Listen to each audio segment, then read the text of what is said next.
What is poppin', everybody? It's Combat Casual, Combat Sports Today. Back again with another episode of Combat Conversations. Phil, my man, how you doing today? Dude, I'm tired today. I was taking a nap before you called me, but Yeah. I made a commitment to this today, so here I am. Appreciate that. Yeah, I just got home from work. Literally just walked in the door. So we're giving you guys this off of minimal energy, but we're still gonna do it. We're still gonna bring it. Um, Patriots lost. It is what it is. We wasn't supposed to make it to the playoff. I mean, to the Super Bowl, nor the playoffs. So can't be too mad, you know. It was just sad for one day, and it's like, you know what? It is what it is. At the end of the day, your team didn't make it, and that's it. And so people want to make fun of me for that. Fuck them. I live in Idaho, but Seahawks basically my team. So Is it I really? don't watch football. I don't watch football. Yeah, I don't Uh, even know what teams that like those like Midwestern like states freaking rep for. Like, Idaho what, isn't in like the fucking Midwest, dude. is it? I thought it was. No, it's the Mountain West. You fuck oh my people from the East Coast. Geography is not your strong suit, but Well, what the anyway. fuck is it do in Idaho? Yeah, exactly. Come on, There's man. plenty. There's outdoorsy I ain't shit. You never got heard mountains. anybody like, yo, we should go to Idaho. For what? What are we There's doing? whitewater rafting. Lots of outdoorsy shit. Just a lot of Mayan stuff. But that's I'll not just what go this. to I'll just go to New Hampshire for those Well, type of yeah, cases. you live in Massachusetts. Of course you would. Yeah, I mean, I live in New England. I could go to fucking New Hampshire. I could go Yeah, we're good. freaking There you go. four rides I'm in New glad. York if I wanted to. I'm glad. I'm glad. But anyway, we do have combat sports to talk about today. God damn it! It's people shitting on Idaho. Fuck you guys. Anyway, um, so I guess it was a good weekend. It was a solid weekend. It was a really big weekend for kickboxing. K-1 Yes, it was. World Grand Prix. There was Wu Lin Fang, which does anyone actually watch Wu Lin Fang? I don't think so. I don't But think then so. there was Glory as well. So huge weekend for kickboxing. We had the conclusion to the last heavyweight standing tournament, which has been going on for what seems like forever, but it's been going on for a year. There's been a lot of ups and downs throughout, mostly downs. You had 36 men enter the tournament. One man won. It was Mori Chroma on Saturday morning time ish. And you didn't watch any of this card, but you kind of I checked it kept out after. Yeah, you kept up with it. What are your thoughts on, I guess, the tournament as a whole, and maybe just Glory 105, the last card, ending, concluding the tournament? the card took too damn long. Like, I mean, not the card, the freaking tournament, dude. Like, I think we got to stick to like 8-man Grand Prix. Like, to find 36 heavyweights is like outrageous because like you barely have 8 good ones. So like, and then like from the beginning of the tournament, I think we all majority of us knew that they were going to grab some light heavyweights and just have them move up, right? Then that's what ended up happening. That's what happened to Mori Chroma, who actually won the tournament, and he was actually like a top 10 light heavyweight. And he goes up, and he was supposed to face another light heavyweight in the heavyweight finals, but you know what happened in the finals. It was a walkover, which is one of the saddest things to ever happen in this tournament. And this tournament was already sad enough. So when you say walkover, what do you mean? It's called walkovers when the reserve rejects the fight because the other finalists couldn't compete in the fight. So Milos was out, and the reserve rejected the fight. So automatically, Mori Chroma wins the title. Yes. So I'm gonna make a. I think this deserves a video, like a an actual proper video on how stupid this tournament was. You start out with 36 fighters. Multiple fighters lost and then came back. And then, you know what I'm saying? Like, I think Milos was in every tournament, every mini tournament. There was so many tournaments inside of tournaments inside of tournaments. And Milos was like on every card. He did lose a few times. You had so many people losing, so many light heavyweights. Um, And then, to make that Wait, worse, hold on. Going back to Milos, he was in a tournament, right? For the heavyweight tournament. And then they took a break, and then they had a light heavyweight tournament, and he goes back to the heavyweight tournament. The light heavyweight tournament, remember that? When he lost to Michael that Bolte in the finals? was like a year ago, though. That was before the last heavyweight standing tournament started. No. That was in December. Okay, weird. That must have been a one-night tournament then. Anyway, It was a one night. So there's another stupid part to this, right? But so then if that wasn't bad enough, halfway through, or just over halfway through, Rico Verhoeven retires or gives up the belt, right? Vacates the So title. yeah, so it's like, okay, that's good, but also like bad, because that's all anybody wanted was to have the star power transferred, beat Rico Verhoeven, the king of kickboxing, they call him, right? So Yep. then that happens, and then you have Milos Shvetnikanen and Mori Kroma, probably two of the, I would say, the best names, putting on pretty good fights. Yeah.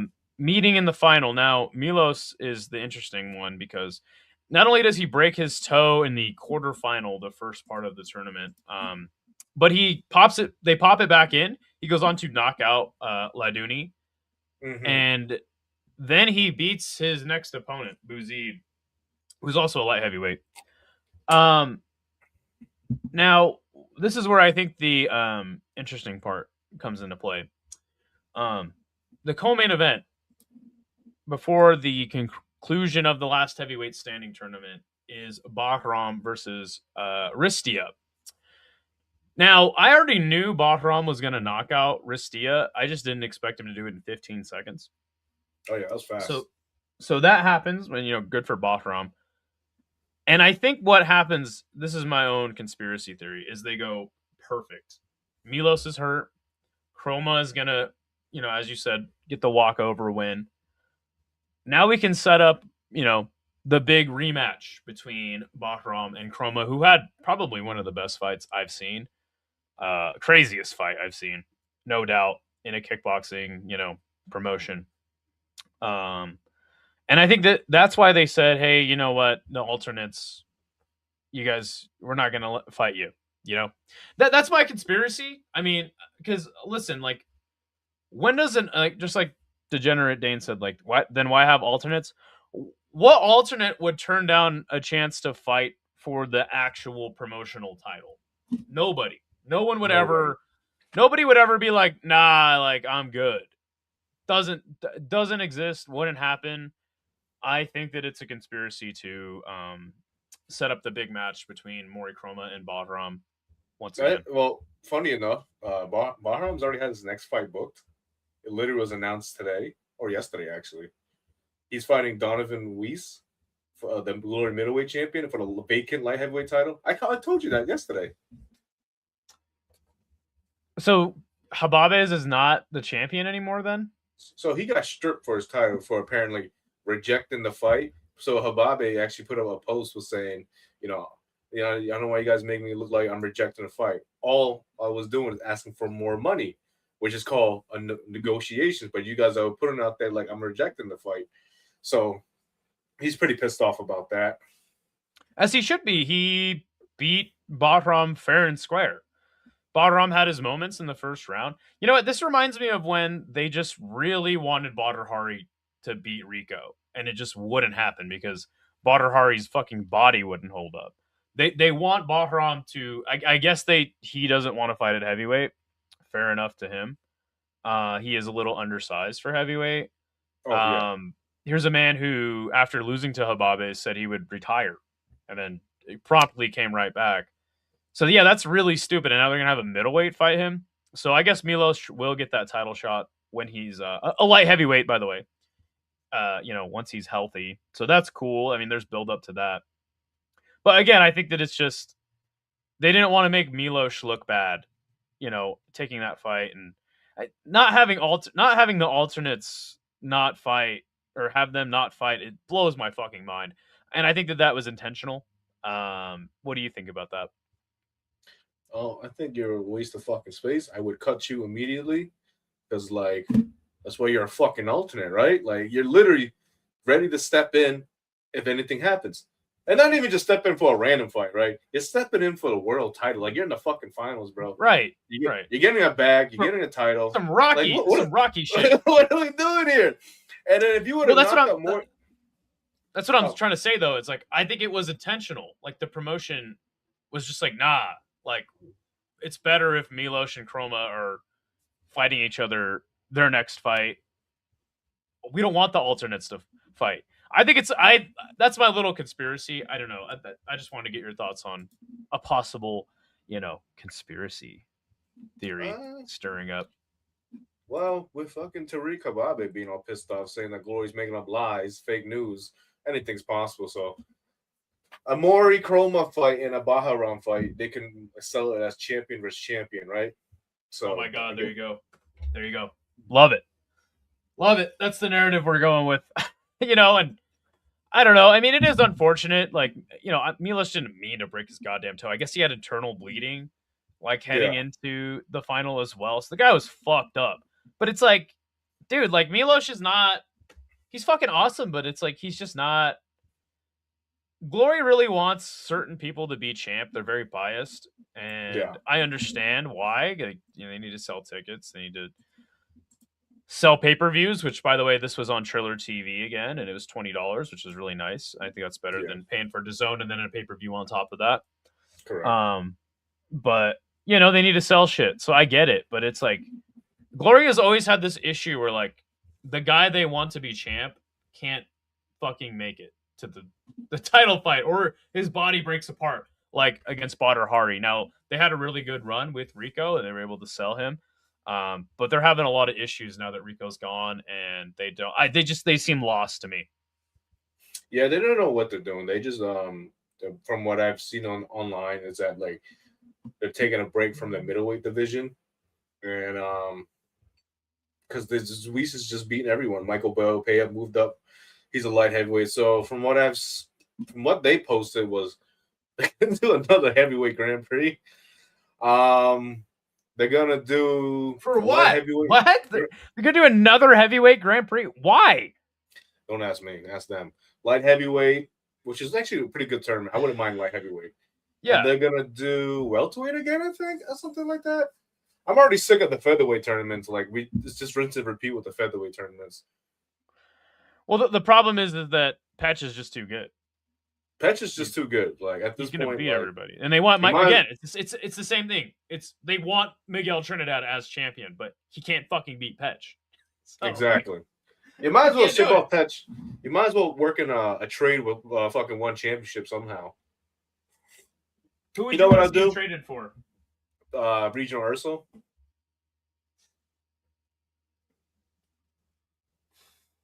God damn, dude, kickboxing's so fucked.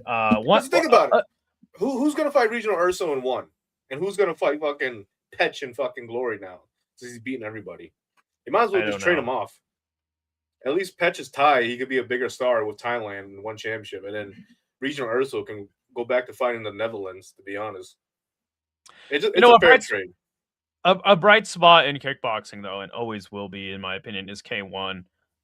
Why can K-1 do a year-long fucking Grand Prix and then do the max at the end of the year? Why can they do that, but Glory can't? Like, why? What's the issue there? You tell me. I don't know too much about that, but well, no. I mean, you think about it. Like they do Grand Prix however many times a year, and then at the end of the year, it's the max, right? They do a year-long tournament too, but it's better. I don't know why does K-1 know how to do it correctly, but Glory doesn't? What is the issue? I don't know what is the issue really. I couldn't really tell you what the issue. Isn't that fascinating? That is very fascinating. I mean, they're like, I don't know, because the reserves are pretty good for K-1. You know what? You know what it is K-1 has an extensive amateur system. You saw the K-1 card this weekend had Mattia Ferroni from Italy. He qualified from that weird Octagon Rome card. Yeah. And then Marco Black Diamond, he did WGP in Brazil. He won that. Yeah. And so then he stepped in and got his shot. Now they both got smoked in the Grand Prix, but They have an extensive amateur system, so it's like the right to fight is more direct, and it makes more sense in K1 because of the um, way the amateur or it's very cut and dry. It's like you win this, you go to K1, you do this and that, so it makes more sense. With Glory, it's just like favoritism. That's why it doesn't fucking work. That is true. That is a lot of favoritism, Glory. Like you said, you can clearly see who Glory wants to champion. Well, K1 Yeah, they want. really. They don't give a fuck. About, like, they don't give a fuck. Exactly. They just want the best guy to win.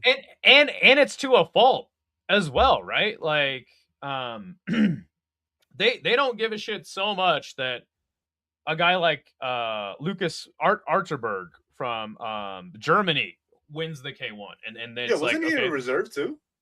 Yeah, but that's what I'm saying. It's like the right man wins the fucking K1 World Grand Prix or World Max every single fucking time, unless his name is Buakaw and they want Masato to be the champ and they fuck him over on the scorecards in 2003 or whatever it was. Oh yeah. But outside of that, it's like the right man wins in K1. It just feels real. With Glory, it's fucking favoritism. It's promotional malpractice, as Luke Thomas would say. Yeah, a lot of politics. You know what I mean? It's like you said, they just want to pick and choose who they want as champion. The yada yada. I mean, it's pretty clear they want Baharam as champion. They want Miguel Trinidad as champion. I think they want Milos as champion. I think they like Milos a lot because some of his stuff does views like on social media and like Milos is a badass, but it's like, dude, how many fucking times did he lose last year? Like 3, right? Yeah, and he's won like 9 fights. He was on every single card. Credit to him. That guy's hustling, but it's like, fuck. And he pretty can't carry the whole promotion on his back. Yeah, Milos is the shit, but it's like, I don't give a fuck. I love Badr Hari. Like, Badr Hari's fights are fucking great. The man is a fucking criminal and a piece of shit, but the guy can't fucking beat Rico. Stop giving him title fights with Rico Verhoeven. And when that didn't work, they did it with Jamal. And Jamal can't fucking beat Rico. he can't do it. So stop putting this. There you go, Levy Ricker's like, I don't think Levy's a star or anything, but it's like they got it. Or Saria. Hababes. Dude, like these guys can't fucking beat Rico. So he left, getting a bunch of rematches, but it's like, they're like, okay, we want this guy as champion, but they don't do it like K1, where it's like, you win this, you do this. That's why this heavyweight tournament made no fucking sense, because so many people that lost just got to fight again. So what's crazy too is that I feel like the K1 cruiserweight tournament was definitely 10 times better than the whole Glory and like heavyweight finals. I didn't know anybody, but I've watching like every single fight, like through the highlights and stuff like that. I'm like, dude, these guys are out here trying to kill each other. Like, I don't feel that with Glory. Like, I just feel like a lot of like these Glorious guys is just trying to get the decision win. Then you go to K1, and then guys are just trying to kill each other.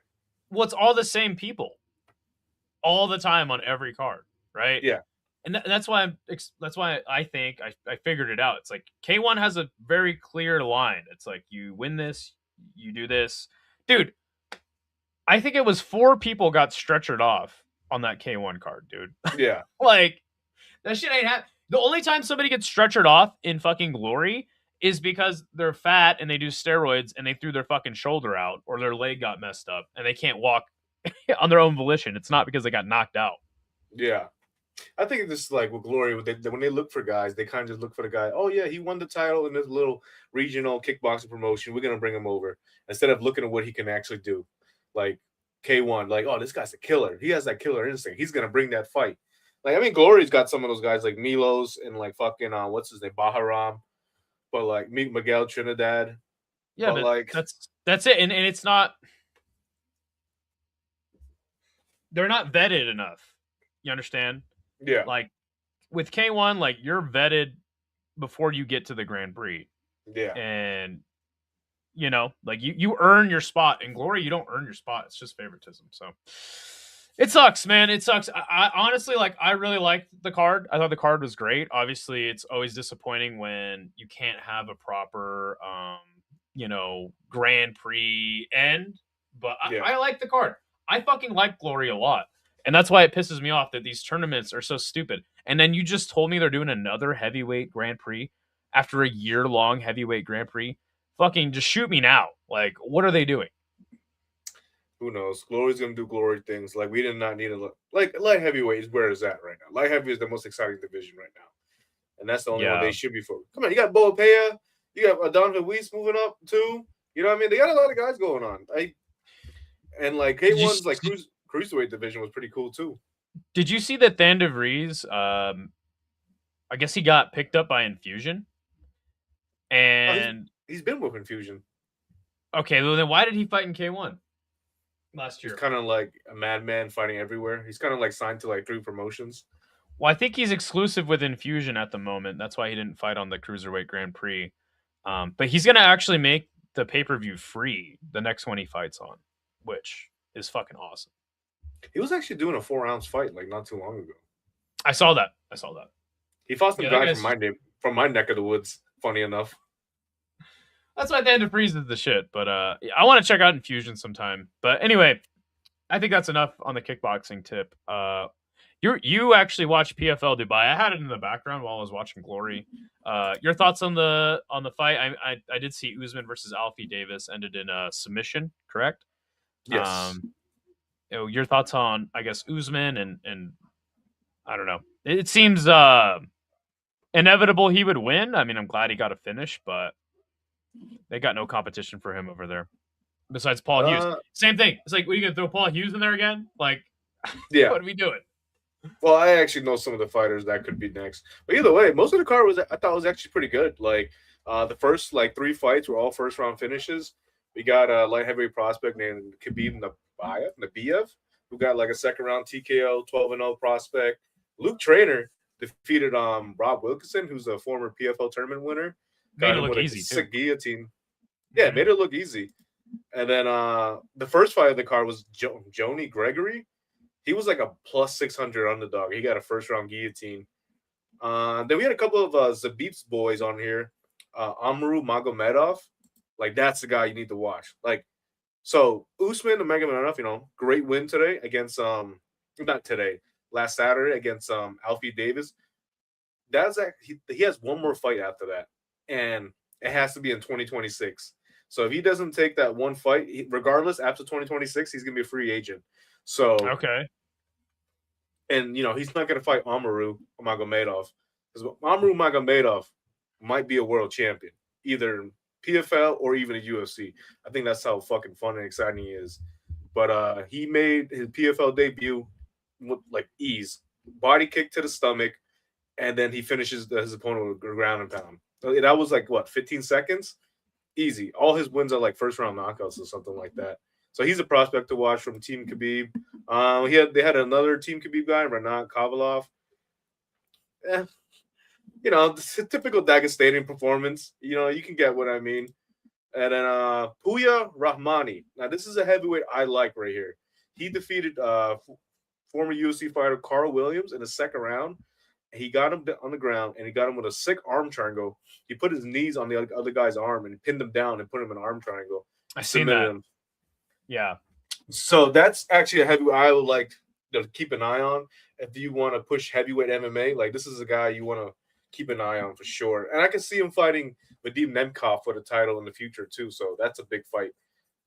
Jesus Pinedo, the former PFL featherweight tournament winner and finalist, got finished in the first round. He actually tapped through the strikes to some newcomer named Salamat Izbulayev. PFL is bringing all the fucking Russians into the fucking league, into the promotion, and they got a lot of killers. Other stuff. Shamil Musayev, you remember him? Yeah, he got cooked. Yeah. Well, he didn't get cooked. If he didn't lose a point, he would have lost 48-47. And then after that, his fucking opponent, I'm not going to say his name because his name is too damn long. It's Ramazan Kurmagomedov freaking retired after the fight. Ramazan Kurmagomedov. Oh, wait, he retired? What? He fucking retired. Dude, he was like, I'm going to win a world title, and then I'm going to try to win another one, and I'm going to retire. I'm like, dude. I mean, his style wasn't the most fun to watch, but you proved that you're one of the best. I thought he got cooked because it seemed like Shamil had gassed out. And honestly, I was like half watching it, but it seemed like both guys had gassed out, and You Kuramagomedov know, had just kind of grinded out the win. that's what he pretty much did. And Shamil Masai really had no answer for it, but it is what it is, man. But like you prove you one of the best welterweights on the planet. You win 2 world titles, and now you're gonna retire at 29 years old. Ooh, sorry. Solid. And I mean, Thad Gene was right there. I think they wanted to do the face off, but then he's like, "Yeah, I'm gonna retire," and they're like, "What the fuck? We gotta have the next fight ready for you." You know what I mean? Yeah. Thad Gene was all in the crowd and shit. So I guess the news coming out of this is like we will see Usman in the UFC at some point. If he doesn't if he doesn't get re-signed by the end of the year, he will likely be in the UFC unless the PFL throws a bag at him. You know. So here's a funny rumor that I saw online. Right? I don't know if it's legit or not, but I've seen this guy like talk to like Luke Thomas, like like quote tweet and stuff like that. Like Luke Thomas quote tweets him, whatever. That there's a rumor that PFL is going to make an offer to Scott Coker to come back as a promoter. Leave that man alone. Well, here's the thing. From what I read, from what his little thread said on Twitter, is that the PFL wanted to get rid of, like the previous regime wanted to get rid of him, so they can like stamp their place. You know, like, oh, we don't want you doing anything with our promotion, yada yada, this and that. So they just booted him out. But then the new regime is in, and they booted those guys out. They're like, no, we want Scott Coker because there's a relationship between Ryzen and PFL is brewing, and they think Scott Coker is the perfect man to keep that relationship strong. Sounds good. Scott does a great job. He isn't the best promoter because he doesn't lie all the time. He doesn't lie, but he is fighters first, though. I give him that. Yeah, I don't know. Dude, I don't. It's like, I guess get Scott the job, but I don't know. I think poor Scott, dude. He had to take over Strikeforce, had to take over Bellator from Bjorn Rebney, and then now he's gonna have to take over PFL. This guy gets dealt the worst hand in mixed martial arts and does as good a job as he can with it. But I mean, I met Scott. He's a really nice guy.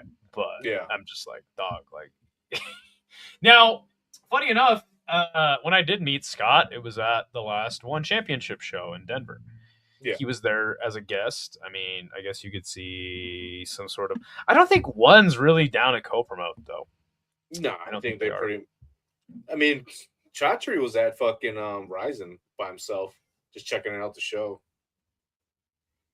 I guess bring Scott back, but at least with Scott, you could definitely get better like venues in the US. Like you could get like PFL Hawaii and stuff like that. More stuff in like California again. You know? Yeah, he's got that connection, and he could go back to Mohegan Sun with PFL. Isha, good to see. By the way, good to see everybody in the chat. Isha asks, when is Kasan Magomed Sharapov coming back? I mean, he's pretty good. He's still with the promotion. Okay. Hey, if Scott's back, he's back. I'll tell you that. Yeah, no doubt. And fighters they have a lot of respect for Scott. So, I guess. That'd be interesting. It's good for with Scott's in the business because he was able to negotiate with fighters who became free agents and had them sign over to Bellator. So I don't like to see all the UFC get all the talent, but like I definitely want to see a good amount of fighters in PFL that Scott can bring over. Yeah. No, I guess it's a win-win. I'm like, this guy can't catch a break promotionally, you know? It's like he's always playing second fiddle no matter what he does. Third time's the charm, right? No. Dude, listen. Here's the reality of the situation is like, well, here's the thing. Strikeforce, Bellator, they were part of fucking Showtime at one point. Showtime's fucking gone. They were selling their fucking network anyways, and Bellator had to go with it as well. So, did you know that they gave? Did you know that Showtime gave Bellator to the PFL, like just straight up? Like the only agreement was to run the last couple shows as Bellator. They basically gave Bellator to fucking PFL, like for monopoly dollars. It's like how pathetic is that, you know? But And then the PFL like ESPN deal up by the end of the year too. So it's gonna be interesting where they land. I would love to see like PFL like on like Prime Video. Like that'd be pretty cool. Like have them That in would be one. cool. Why not? Yeah, Why not? but let me explain something though. Like PFL is going to die. It's inevitable that it will die. They can't sustain their business. It doesn't exist. They could turn into, in my opinion, what I see the future for PFL is like Cage Warriors. Like they'll be a regional promotion, but it won't Yeah. be this big league show. That's how they could survive, you know. So, in my opinion, that's basically them dying. So, Yeah. It could happen. But let's see, because he just says apparently they sold Bellator roster and brand for equity. Not that that's any better, but it wasn't nothing. I mean, that's hey, Phil, I got equity in the PFL. I have no money, right?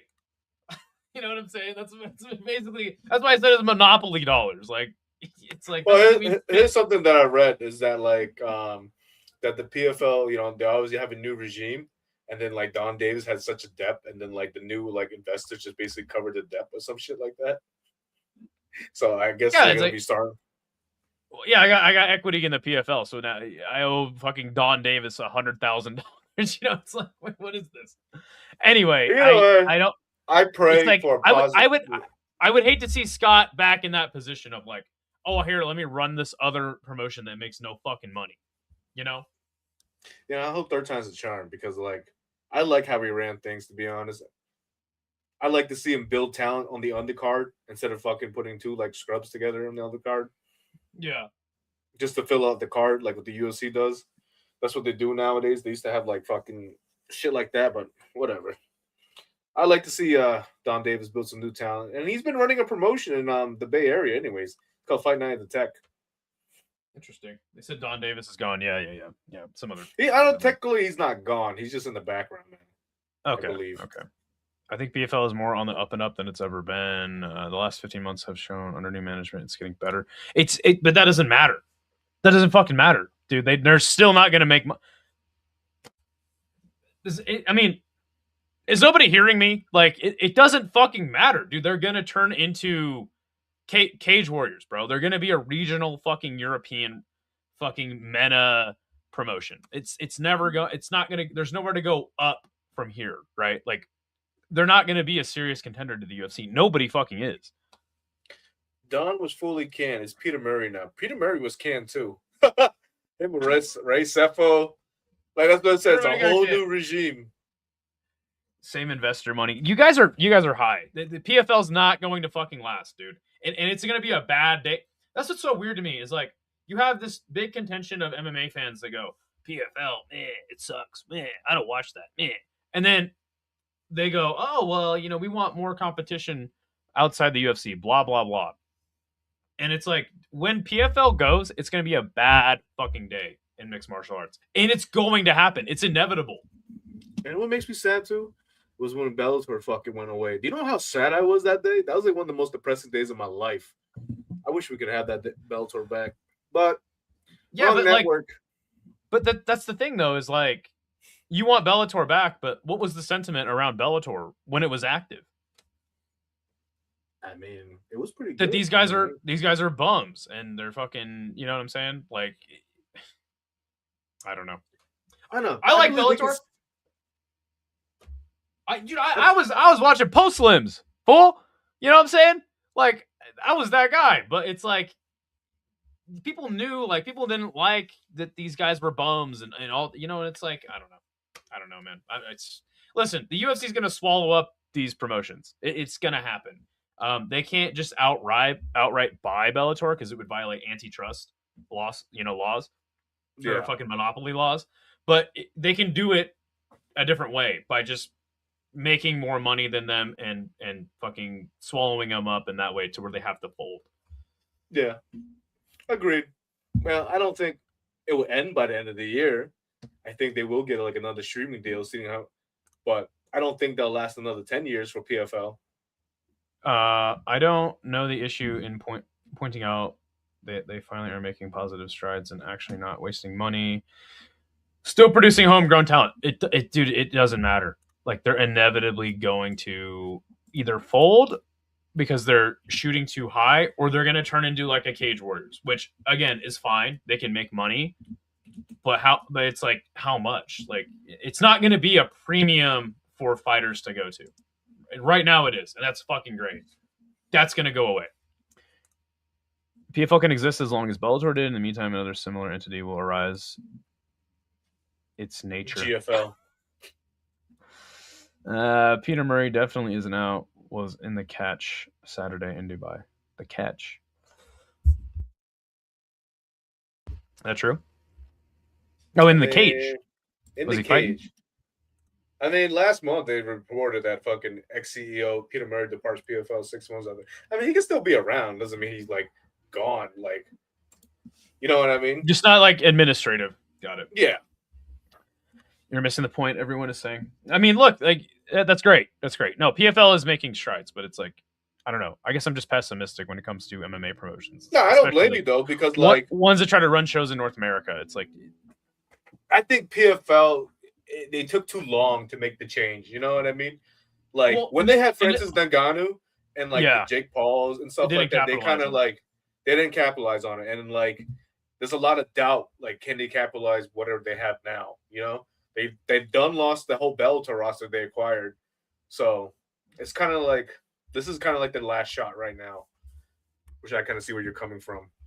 Well, that's why I'm like fucking putting poor Scott in that position again. Like, what does it look? You know, what does it say about him if he gets put in this position and then it folds again? It's like fuck, poor Scott. But again, I do agree they're doing better shit, and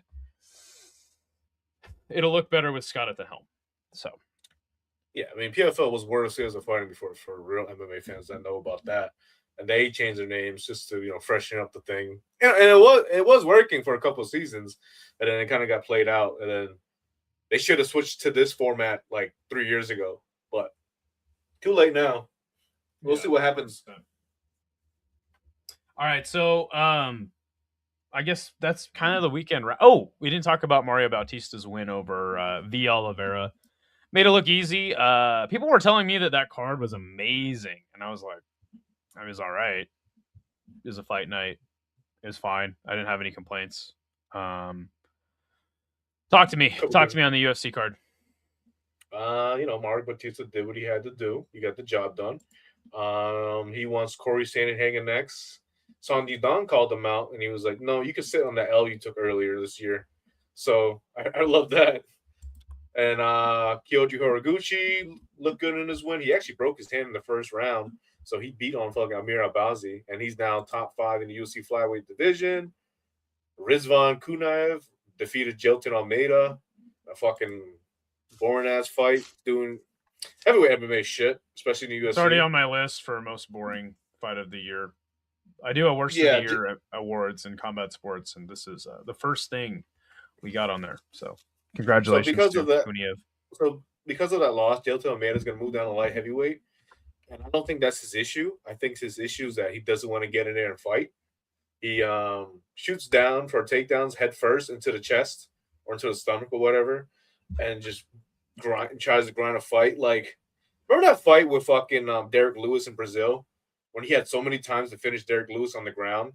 He took him down multiple times. He trying to just laid on top of him, and he went to the decision with Derek Lewis. Like, come on, like in a 5-round fight, you tell me you had 5 rounds to finish Derek Lewis, you did it. I don't know, something about him just lacks like killer instinct to me. Even though he has a lot of finishes in the UFC, but and then Dustin Jacoby destroyed Julius Walker. Apparently, Dan Margiotta wanted Julius Walker dead. Apparently, but props to Dustin Jacoby. Apparently, he was the fucking underdog. I would have taken that money all day, dog money on him. Fucking like Julius Walker's like been doing MMA for like 2 to 3 years, bro. Like I'm taking Justin Jacoby all day. What else is on the card? Let's see. Javid Basharat defeated Gianni Vasquez on short notice. Gianni Vasquez missed weight by like 6 pounds on his UFC debut. So I don't know if he'll be back with the UFC. Okay. And Jacob, I mean, I liked Kong Wang's performance. I thought that was the best fight of the night. Kong Wang and the girl she fought. Jacob Willax with a last-second guillotine win. Yes, good for him. I have. Let me see. I've got Navajo Sterling next for Jacoby. He is booked against Bruno Lopez. I think that fight happens though. I got Tracy Cortez next for Kong Wang. I've got Kyoji fighting Brandon Royval next. Not a bad fight, honestly. The Van Cop fight might not even happen. Maybe Kyoji's more reliable than fucking Cop. You know, you got two Asians. You know, Tatsuya Taira. It's gonna be Van versus Tyra. You think so? Mm-hmm. I don't know, bro. Why wouldn't it be? Why wouldn't it be fucking Kyoji versus Van? Kyoji is more star power than fucking all three of them. Let's see. So yeah, I think Tyra is just up next. Like it is what it is. Like he fucking put it on Brandon Moreno, and I think that was enough to get. I'm pretty sure he'll be next. But if I'm wrong, I don't mind Kyoji. I mean, either option is really good. So it's go. like the flyweight division is kind of booming right now. Yeah, in my opinion. I mean, you know, if Pantoja comes back, you know, he should get a title fight because, you know, it's the way his last fight went. But, like, him and Tyra would be such a sick fight, bro. Like, I think that's, like, the stylistic matchup right there. 5 rounds. Oh, I would love to see that fight right there. I'm way out on this. I think Van knocks Kyoji out cold. Easy. I don't think it's easy, though.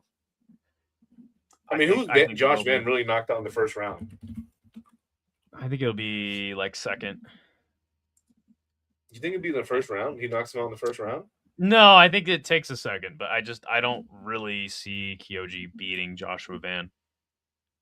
I don't know, I think Van just starts that's it for me. I mean, I'm glad people were hyped on that, but I think Tyra is the more interesting prospect. I don't know. I think a lot of Van's opponents, they're very like stationary targets. So sure.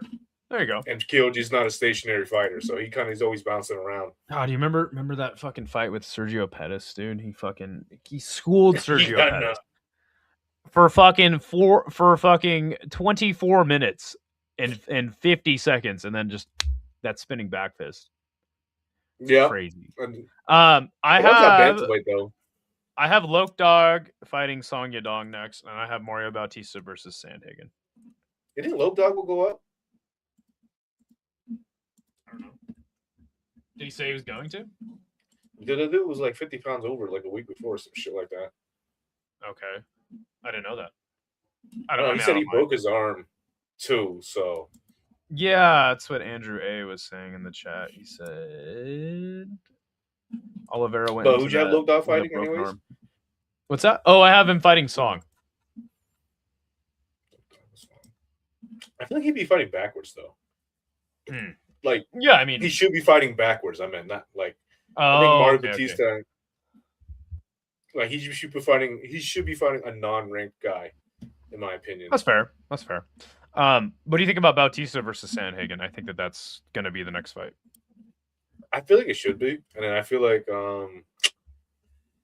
it would be a fight night main event, maybe. Yeah, main card opener. Because like I don't think anybody's going outside to go watch like Mario Bautista fight. Corey Sandhagen they would, but like are they gonna stick Corey Sandhagen on the on the Apex card? You know, they might. And they fought before too, and like Corey Sandhagen finished him by armbar in the first round. Okay, I didn't know that. Yeah, that was actually like I think that was Sandhagen's third UFC fight, and that was in 2019. Okay. Sick. Yeah, you know, no, it's time. It's time. Both guys are looking good. I mean, Sandhagen's never going to be champ, unfortunately. But I mean, Bautista's on a run for sure. I mean, even though he did lose to Umar, whatever. He didn't look that bad against Umar, though. Yeah, he put up like probably one of the better performances against Umar outside of Merab actually beating him. So. And the thing is, the UFC, I don't really think they're all in on Mario Bautista either. I don't really. No. Like he's a decision fighter. Like he hasn't finished a fight since 2023, and he's won against Guido Cantonelli, and that dude, all his finishes against guys that's not in the UFC. Yeah. All right, so I mean, I think that puts a bow on the weekend pretty well. Let's talk about some combat sports news. What do you got for us? By the way, we did do a a podcast, a kickboxing podcast with We Are Rising. Shout out to Andrew from We Are Rising. Shout out to Isha for getting me that spot on that podcast. We talked to your boy Izzy, young cat, but very knowledgeable, super nice cat. So yeah, you got some good people working on CST, and it was fun talking to Dog Man. That guy knows everything about kickboxing. Just a little itty bitty details you never thought you need to know about. It's insane. So just announced today, Jai Alpatai will make his Zuffa boxing debut on Sunday, March 8th against Brandon Glayton, who's like a U.S. cruiserweight talent.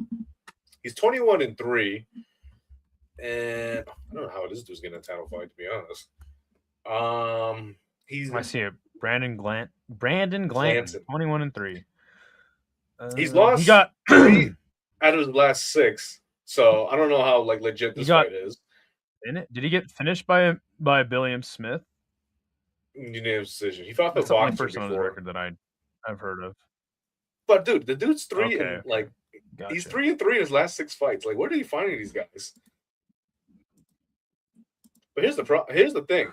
It's for the inaugural Zuffa Cruiserweight Championship. Isn't that crazy?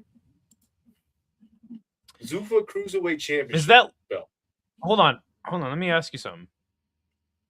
Is that legal under the current Ali Act? That's why I said it's crazy, because I'm like, yo, hold up. Did they actually change it? Like, did something get passed through that I don't know about? It's being voted on now, but it has not been pushed through the House. So does it mean like that's definitely legal? Not legal? Who's gonna? You know what though? That's what Dana White does. That's what he's doing though. He's like, who's gonna fucking stop me? Nobody. That's who. So, I guess. Yeah, bro. Like I'm still lost. It's not even legal. But, that's fucking illegal. There you go. Apparently, Muhammad Makayev said that he's been offered to compete against Mikey Musumeci for the UFC BJJ title. Okay. It's not a bad fight. I mean, grappling match. I would watch it just to see. Like, I know Muhammad Makayev is a great grappler, but like, you're going against Mikey Musumeci, who's no joke, obviously. What's the size difference there? I think the same weight class. Okay. Yeah, I think Mikey Musumeci is fucking shredded too, so. Yeah. Fucking nerd. BJJ nerd. And then, so Reese McLaren, former One Championship fighter, apparently he has his eyes set on fighting for Ryzen in the flatweight division. That's a really nice addition. Reese McLaren was really fun. Really well-rounded. Yeah. Killer grappling. So, I chatted with Reese McLaren on social media. And this is like right after he got released from One. He was in talks with multiple promotions, yada yada. Like he took UAE Warriors on a 1-fight deal because that's what he wants. He wants them to be in the UFC. So I don't think he's got any offers from the UFC. So now he has his eyes set on Ryzen, who does promote the flyweights well. They just signed Carlos Mota, so that's pretty cool. Yep.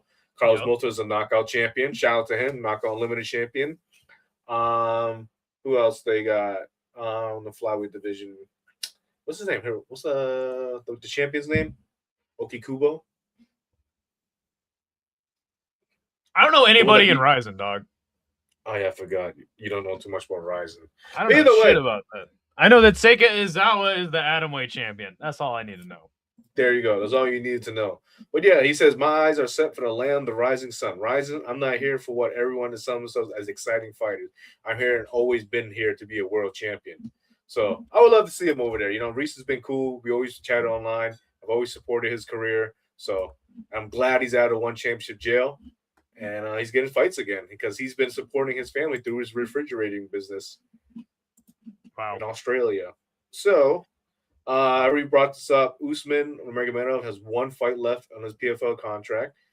With Islam moving up to 170, we can obviously see Usman slide into that lightweight division. That honestly, It needs some life in the division because like right now it's okay. Because Gaethje's right in Poirier at the top, but then like Charles is getting old. Dustin Poirier just retired. Gamrot is going to be Gamrot. He's going to do Gamrot things. Benil Dariush, BSD, maybe making a rise to the top after having a rough 2025. Yeah. Was it No, 2025? it definitely needs some new blood. And this is why I fucking laugh at people who say Islam's going to drop back down to lightweight. I'm like, dude, there's a reason why he moved up. I think Usman is eventually going to come to the UFC. Yeah. So, yeah, I'm going to make some money on that too. He's going to bring some life to the division. I hope he comes over. I have a bet with somebody that because they think that Islam's going to fight Topuria next for his next fight. I'm like, you guys are fucking retarded. So he's got to fight Gaethje next. So, former Glory lightweight champion Tajani Bestani wins the second pro MMA bout via TKO. Yes, that was awesome. I saw that. Levels Fight League. That was a pretty cool finish. Levels Fight League, a home to many Dutch fighters. But I can see Levi Richter's going there because he was in attendance. And there was talks about him maybe going to MMA. Because if you look at the State of Glory, we already saw the State of Glory. So we'll see what happens. Well, he might possibly leave. The state of kickboxing in general. I mean, they're going to be losing fighters to mixed martial arts because they can make more money. We completely missed a whole ass event. What event? BKFC Knucklemania. Oh my god, you're right. I watched that. Holy shit. Wow. Okay, yeah, thank you. Dude, I could have sworn Ben Rothwell was going to knock Pitbull Andrei Arlovski out. He ain't going out like that. Fucks no. Fucking Andrei Arlovski cooked Ben Rothwell, dude. And Andrei Arlovski is so much faster than him. Has just way better inside boxing. Ben Rothwell never stood a chance against Pitbull. I was way out on that one. Yeah, shout out to Andrei Arlovski, man. Beat cancer 3 times. 2026. He's a world champion again. And bare knuckle at all things. There was times when back in the day, like people were telling him to retire when he was in Strikeforce, when he lost 4 straight fights. He was like, he got knocked out by Fedor, and he goes to Strikeforce. He gets knocked out by Sergey Karatano. He gets knocked out by Brett Rogers. He's just getting knocked out. Then he had a resurgence in the UFC. Well, in the PFL. Was the PFL, the World Series of Fighting. And then he came to the UFC. Almost got close to a title fight, but then lost the number 1 contender fight. And then, he just stuck around. Obviously left the UFC. He's knocking out social media influencers and Misfits Boxing. And then he goes to bare knuckle and just wins the title. So shout out to this guy, man. This guy's the man. Arlovski's the fucking man. Hold on, let's take a look here. Let me see something really quick. So he fought. This is a man who fought in M1, the UFC, Elite XC, Affliction. Remember Affliction versus Fedor? That's what Fedor knocked him out. Strikeforce won. He fought Tim Sylvia and won. It was a no contest. Yeah, because he hit him with a soccer kick. WSOF Pro Elite, the UFC again, and then he goes. And you said he was fighting. Did he fight on what? Misfits? Yeah, Misfits boxing. Oh, yep, Misfits. And now the man is 2-0 in BKFC. He also had a fight in Dirty Boxing. Yeah, that too. So he's everywhere, bro. I'm surprised he's not even in Karate Combat yet. That's crazy, man. Shout out to Andre. Did you think he would win the fight so easily? No, not easily, but like this is definitely a chance. But I thought Ben Rothwell was probably going to get his W, but apparently not. He got fucked up. That's what I was saying. Lorenzo Hunt gets the dub. Love watching. Another big OG won fucking last Saturday. Charles Crazy Horse Bennett. Oh yeah, dude. I fucking can't stand Charles Bennett. I think the guy sucks ass. He's a bum. Oh, yeah. They put him up against a bum. I don't know why he has a cult following. So before the fight starts, I'm like, Crazy Horse. Like, who gives a fuck about Crazy Horse? Guy fucking sucks. Blah, blah, blah. Then he gets a knockout, and I'm like, well, the guy's fun. He's fun, Dude, sometimes. he had like one of the longest. Bare knuckle boxing is where he should be, bro, because he fucking can't grapple. Oh, yeah. And here's the funny part. He actually has a win over Philip Kimura, I believe. Minoru Kimura. Yes. and Ryzen at all things. 7-second knockout, bro. That's one of the funniest shits in the world. And fucking dude, Charles Bennett has one of the craziest records: 31-43-2. But for the OGs, I think we're all of us were pretty happy to see him win. The next Charles Bennett fight should be the myth, the legend, Jay Ellis, BKFC. Dude, they need to make that happen, bro. 100%. But yeah, that was pretty cool. A lot of OGs on this card, you can say. Lorenzo Hunt got that crazy knockout over David Mundell. Yep. Johnny Garbino with a 5th-round knockout over Kane Thompson Jr. A lot of cool stuff on that card. Can't believe we completely missed that one, but because there's so much going on. The whole of Knucklemania was free on YouTube as well. Dude, sick move. I know. My little brother was watching it with me until before I went out Saturday night, and I was like, "Hey, put this on so you can go to sleep," because he wanted something on the TV. I was like, "Yeah, put this on. This is live and free." Nice. So he watched it all the way to the end. So that was pretty cool. He was like, "Bro, it was so bloody." Outside of Joshua Van, what's your brother's favorite fighter? Joshua Van. He doesn't even know who Joshua Van is, I think. Okay, really? You got to show him. He likes Conor McGregor just because like he does the fucking walk. Okay. He's kind of like Billy Strut. Yeah, you know what I mean? Whatever he sees on like TikTok and shit like that, he'll fucking like play with those fighters. So like you'd see like a lot of like Connor and fucking Izzy and stuff like that. Sean O'Malley. So damn kids these days. Sean O'Malley. I don't think he's like Sean O'Malley that much, but I'll probably ask him later. Another cool news is Fumi Nakuda. For some reason, like none of these big promotions want to sign him. So he's a former CFFC flyweight champion. He's a former Peak Fighting Championship flyweight champion. And then he fought for LFA, but didn't get a title fight yet because I think there's a lot of fucking like people in line for that title fight. So right now he's fighting for the A1 Combat Flyweight Championship on March 27th against the A1 Combat Strawweight Champion Namiki Kawahara. So that's a pretty cool thing. He's called himself the belt collectors because he's trying to collect every single regional title belt he can. And he's 30 years old too, and he could talk on the mic. So maybe Ryan could pick him up. I didn't know that A1 had a strawweight division. Yeah, I didn't know that either until I saw the post. Whoa. So I was like, oh, that's dope. I mean, hey, men's strawweight division, I'm in for it, you know? Right. I think the only other promotion that has it is one. But then is it really strawweight though? Because it's really like 125. Yeah. You know. Other combat sports news: Sage Northcutt has signed with Karate Combat. He'll make his debut actually this Friday. So a lot of people are like, oh, is he even gonna get sick? Paid? That's yeah. Did you see that? Yeah, Karate Combat announced a new show. What is it for March? Yeah. God, do you think the production's going to be terrible again and it's going to be late, or do you think they actually deliver? I don't know, man. Because fucking 5 hours delay is insane. 5 hours, not 2, not 3. 3 is already bad enough. And fucking 4 and then 5, like, bro, I did not watch the car. I said, fuck this shit. I was so disgusted. Remember I came on here and ranted about that? Yes, they had one camera angle. So, I mean, you know what? And again, I'll say it again. It's like, it sucks because Karate Combat was picking up steam. And then they do this where their production's terrible. They're not paying people. And then here comes Dirty Boxing having a just absolutely horrible show. A promotion we thought would take the cake, you know, or take that weird combat sports adjacent spot.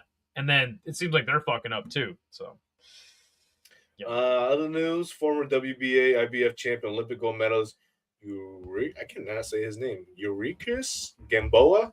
Yuriorkis Gamboa. Yeah, so he signed with BKB, Bare Knuckle Boxing. He fought guys like Terrence Crawford, Gervonta Davis, Devin Haney. So he's with that promotion. I saw BKB also signed another former boxing champion, IBF champion. I think his name's Lee Shelby or something like that. Lee Selby. Familiar with him. Lee Selby, yep. Yeah. So yeah, BKB, they're getting some legit like boxers into the promotion. So Gamboa's getting smoked. He's so chinny, bro. Like, it's sad. Esau Cruz knocked him out. That was his last like sad boxing match. Fuck, Yeah. dude, I want Yuriorkis Gamboa to retire, bro. This guy's so washed and changed. Oh, he's back out. So either way, another signing. Former LFA bantamweight champion John Hollywood Sweeney will make his Rising debut at Rising 52 on March 7th. Funny enough, we actually gonna have his interview dropping on the CST channel. We actually did the interview today, so that'll be dropping later this week, hopefully. So we got some Rising content for you guys. Talking with John Sweeney.